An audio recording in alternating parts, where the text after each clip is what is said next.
गंगा संरक्षण और जागरूकता का केंद्र बना नमामि गंगे पवेलियन। डिजिटल प्रदर्शनी में गंगा संरक्षण के प्रयास से रूबरू हो रहे दर्शक। राष्ट्रीय पुस्तक न्यास ने स्थापित किया है रीडिंग कॉर्नर। गंगा किनारे किए गए रिवर फ्रंट डेवलपमेंट को भी जान रहे दर्शक। नमामि गंगे के पवेलियन में लगा पर्यटकों का जमावड़ा। महाकुंभ 2025 में आस्था और आधुनिकता का संगम लगातार देखने को मिल रहा है। आधुनिकता का इस्तेमाल करके कैसे आस्था और संस्कृति में चार चांद लगाए जा सकते हैं, ये इस बार के महाकुंभ में बखूबी देखने को मिल रहा है। इसी कड़ी में नमामि गंगे मिशन ने प्रयागराज में नमामि गंगे पवेलियन स्थापित किया है, जिसमें प्रतिदिन बड़ी संख्या में दर्शक आ रहे हैं। ये पवेलियन गंगा नदी की स्वच्छता और संरक्षण के लिए जागरूकता फैलाने का माध्यम बन चुका है। इस पवेलियन की शुरुआत इंटरैक्टिव बायोडायवर्सिटी टनल से होती है, जो दर्शकों को गंगा की जैव विविधता और प्राकृतिक सुंदरता का अनुभव कराती है। आधुनिक प्रोजेक्शन तकनीक से बनी ये टनल गंगा के तटों पर रहने वाले पक्षियों की चहचहाहट और जीवनदायिनी गंगा की महत्ता को दर्शाती है। इस पवेलियन का मुख्य आकर्षण डिजिटल प्रदर्शनी है, जिसमें गंगा की स्वच्छता और संरक्षण के लिए किए गए विभिन्न प्रयासों को रोचक तरीके से प्रदर्शित किया गया है। प्रयाग मंच, जो गंगा, यमुना और उनकी सहायक नदियों के रियल टाइम डेटा का प्रदर्शन करता है, ये भी यहाँ का प्रमुख आकर्षण है।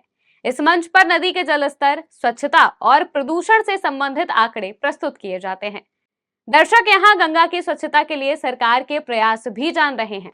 पवेलियन में गंगा के किनारों पर किए गए रिवर फ्रंट डेवलपमेंट और सीवेज ट्रीटमेंट प्लांट की कार्यप्रणाली को भी दर्शाया गया है। ये प्रदर्शनी यहाँ आने वाले लोगों को ये समझने में मदद करती है कि गंगा की स्वच्छता को बनाए रखने के लिए सरकार और संगठनों द्वारा किस प्रकार से तकनीकी प्रयास किए जा रहे हैं।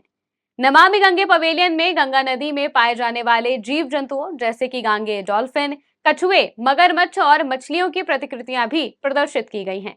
ये पहल खासकर बच्चों और युवाओं के लिए ज्ञानवर्धक साबित हो रही है, जिससे वो गंगा की जैव विविधता और उसके संरक्षण के महत्व को समझ पा रहे हैं।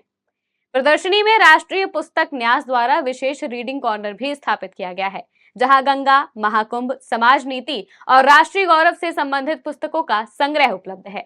ये कोना गंगा की सांस्कृतिक और ऐतिहासिक महत्ता को जानने के इच्छुक लोगों के लिए विशेष आकर्षण का केंद्र है। भारतीय वन्यजीव संस्थान, गंगा टास्क फोर्स और IIT दिल्ली जैसे संस्थान गंगा के विलुप्त प्रजातियों के संरक्षण, जन जागरूकता और अपशिष्ट प्रबंधन से संबंधित जानकारियां साझा कर रहे हैं। ये जानकारी गंगा के महत्व को बताने और लोगों को जागरूक करने का काम कर रही है। पवेलियन में श्री गणेश और उनके वाहक मूसक की मूर्ति स्थापित है, जो गंगा की पवित्रता और स्वच्छता का संदेश देती है। ये मूर्ति सांस्कृतिक और भावनात्मक जुड़ाव को प्रबल बनाती है। नमामि गंगे मिशन ने महाकुंभ में आने वाले श्रद्धालुओं से अपील की है कि गंगा केवल एक नदी नहीं, बल्कि भारत की संस्कृति, इतिहास और आर्थिक जीवन का अभिन्न अंग है। इसे स्वच्छ और संरक्षित रखना हर नागरिक का कर्तव्य है। यह अत्याधुनिक और रचनात्मक पवेलियन न केवल गंगा के महत्व को समझाने में सफल हो रहा है, बल्कि महाकुंभ 2025 के मुख्य आकर्षणों में से एक बन गया है। डेस्क रिपोर्ट, आज की खबर।